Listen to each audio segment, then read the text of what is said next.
Dólar se valorizou quase 10% aí nesse último mês. Ele saiu do patamar de R$ 3,77 para quase R$ 4,19. É claro que no meio do caminho tiveram algumas intervenções aí do Banco Central tentando conter o ânimo dos investidores, fazendo com que o dólar viesse aí para os 4,15, pelo menos hoje, no dia que eu estou gravando, né?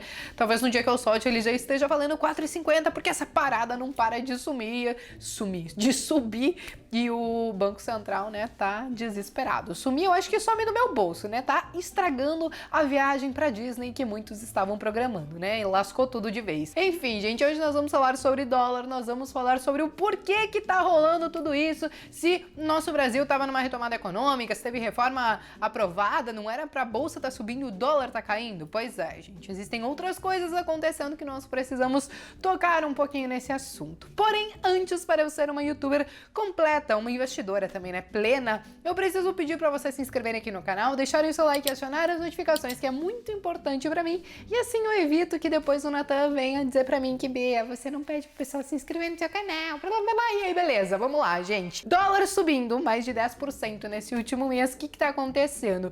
Existem dois fatores principais que eu atribuo a toda essa alta. A primeira, é claro, que é quando a gente olha para o cenário externo, né? A gente olha para o cenário macro e vê que tem algumas coisas meio cagadas por aí. Tipo assim, Estados Unidos versus China, né? Guerra comercial. Faz quase um ano que eu fiz um vídeo falando sobre isso aqui no canal. Tô quase mandando um bolinho para o Donald Trump sobre esse aniversário aí da guerra comercial, porque, cara, tá difícil. Ora ele vai tributar não sei quantos milhões da China, ora a China vai tributar não sei quantos milhões do Donald Trump. E eles ficam nessa briga de gato e cachorro, fazendo retaliação um com o outro.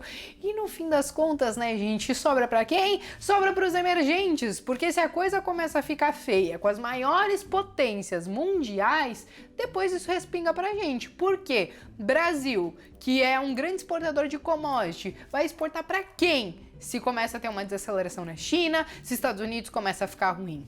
Pois é, as coisas estão todas interligadas e é por isso que no fim das contas o dólar acaba muitas vezes se valorizando perante o real. Mas vale lembrar que não é só perante o real, tá? Quando você olha para outras moedas de outros países, praticamente tá tudo assim, o dólar lá em cima e a moeda dos outros países lá no chão, lá no limbo, né? De qualquer maneira, guerra comercial, ela é um fator que tá influenciando muito nisso, porém, eu acredito em uma coisa, aliás, eu sei que ano que vem nós temos eleição lá nos Estados Unidos, Donald Trump, ele vai querer se reeleger, então talvez ele precise dar uma trégua nessa guerra comercial, se ele, né, não quiser se complicar um pouquinho lá na frente. Então talvez por conta disso, mais pra frente, a gente consiga ver aí essa guerra comercial sendo um pouquinho amornada. Outro fator importante que tá acontecendo são os hermanos ali na Argentina. A gente sabe que eles estão um pouquinho aflitos, porque eles já sabem do histórico da Cristina Kirchner, então essa questão da eleição, de ter um governo de esquerda lá,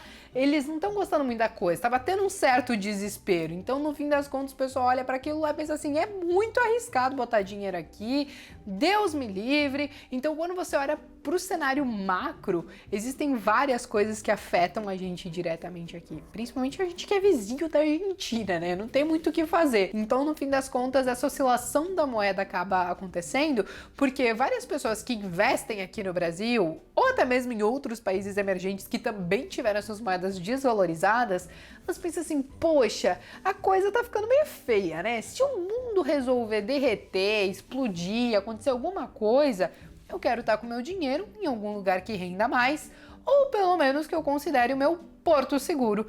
Tanto que, se nós olharmos gráfico de ouro e de dólar, como vocês podem ver aqui na tela, teve um súbito aumento na demanda por ouro e dólar, porque as pessoas estão correndo aí para o Porto Seguro, que elas consideram ser esses dois ativos, vamos dizer assim. No fim das contas, muitas pessoas acreditam que daqui a uns anos o dólar não vai ser o Porto Seguro, mas enquanto ele for, gente, não tem o que fazer.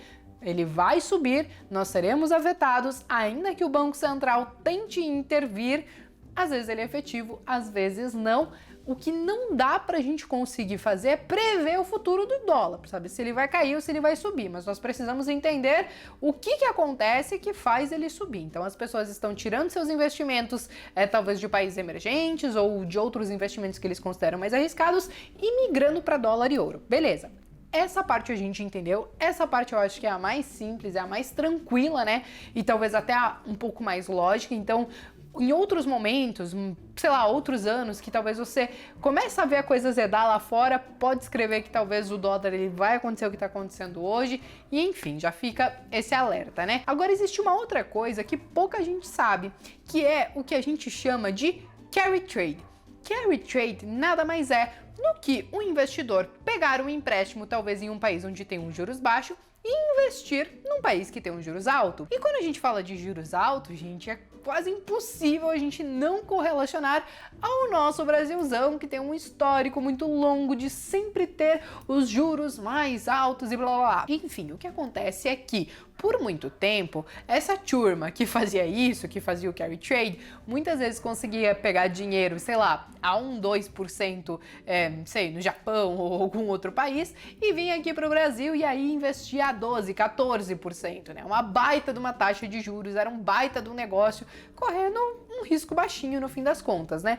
Só que aí o que acontece? No fim das contas, de lá para cá, desde essa taxa de juros a 14%, ela veio caindo, caindo, caindo, caindo. Hoje a gente tem aí a nossa taxa Selic em aproximadamente 5,9%, 6%, o que, claro, já não é mais atraente assim, fazendo com que esse tipo de operação não seja mais tão destinada aqui para o Brasil. Eles começam a pesquisar outros lugares que estão aí com uma taxa de juros mais alta para pegar esse dinheiro barato e investir e ter um retorno muito maior em outro lugar. Então, com uma taxa aí aproximadamente em 6%, já não é mais tão interessante assim. Consequentemente, então, essas pessoas estão olhando para outros lugares e é claro que a gente não tá falando de, poxa, essa galera só investe em renda fixa, sei lá o que e tal. Nossa própria Bolsa de Valores, 45% dos investidores que a gente tem nela são dos gringos. Então, quando eles sentem qualquer instabilidade, e não necessariamente só aqui no Brasil, mas olhando o mundo como um todo, pode ser que tenha uma fuga de capital estrangeiro. E foi isso que a gente conseguiu ver também, isso foi matéria de jornal e tal, que mais de 21 bilhões de reais foram tirados da nossa bolsa de valores, porque talvez nesse momento os carinha pensaram assim, ó, a coisa tá ficando meio preta, talvez seja melhor a gente, né, procurar um lugarzinho onde seja melhor pra gente rentabilizar a nossa grana. O que não quer dizer que investir na nossa bolsa de valores seja ruim, isso é só uma percepção dos gringos que estão investindo aqui. Vira e mexe, eles podem voltar e tudo mais. E uma coisa que vocês precisam entender é que não é porque o gringo tirou o dinheiro da bolsa que é exatamente por isso que ela vai acabar caindo, porque quando ele sai, alguém precisa entrar, porque para todo vendedor vai ter um comprador. A única questão é que a percepção deles está talvez diferente um pouquinho da nossa, né? Enfim, gente, eu sigo investindo em bolsa de valores, talvez daqui alguns anos, quem sabe, 1, 2 anos, eu começo a olhar com mais carinho para ouro, mas é importante nós entendermos como funciona a dinâmica de tudo isso, seja da nossa bolsa, do dólar, do ouro e tudo mais, para nós sabermos até mesmo para quem tiver interesse em fazer proteção na carteira quando achar interessante. Vocês sabem que vocês não precisam necessariamente só comprar o dólar para se proteger. Existem fundos que vocês podem investir que estão atrelados ao mercado americano ou que estão atrelados ao câmbio. Existem também fundos que estão atrelados a ouro, que eu já falei aqui no canal. Existem alguns ETFs, inclusive, que são relacionados ao mercado americano e VVB11, que eu já falei aqui. E claro que sempre existe a possibilidade de você investir em outros países também, ou investir até mesmo nos Estados Unidos, que eu acho que é o mais comum de nós brasileiros fazermos isso lá. Eu já falei isso daqui, eu acho que em uma live, inclusive com o Felipe, se eu não me engano, sobre como que poderia ser feito isso. Para você abrir conta em uma corretora lá fora, é da mesma maneira que você faz aqui. Você abre a sua conta pela internet mesmo, sem tirar a bunda do seu sofá, alguma documentação pessoal, como identidade, essas coisas assim, comprovante de residência, você talvez tenha que mandar, né, essa documentação para eles, mas é tudo muito simples. A dinâmica de comprar comprar e vender na bolsa de valores deles lá também é muito parecida com a nossa. A tributação, inclusive, é muito parecida também, porque você é um brasileiro investindo lá, então quando você vende e compra ações, você vai ter a alíquota de imposto sendo a mesma, incidindo sobre o seu lucro e tal, e até aí tudo ok. O pessoal às vezes que quer complicar muito, e o que, claro, muda é que quando você vai estudar as empresas lá e tudo mais, elas também têm site de RI para vocês estudarem as empresas e pesquisarem. Só tem que manjar um pouquinho de inglês para entender o que elas estão falando lá, né? E uma outra coisa que é muito forte lá e que aqui nem tanto, que a gente tem pouco, são os próprios ETFs. Lá muitas pessoas acabam buscando os ETFs, são muito mais líquidos do que a gente aqui, tem várias opções, não só algumas tão restritas como a gente aqui, mas enfim, já tô divagando, nem era esse o assunto do vídeo, comecei a falar sobre investimento no exterior, era só para explicar o porquê que o dólar tá subindo e o, sei lá, o que poderia acontecer. Já divaguei pra caramba, mas tudo bem, gente. Eu vou me despedir aqui de vocês, mas se vocês tiverem sugestões ou outras dúvidas sobre outros conteúdos, escreva aqui nos comentários que eu quero saber e eu vejo vocês numa próxima.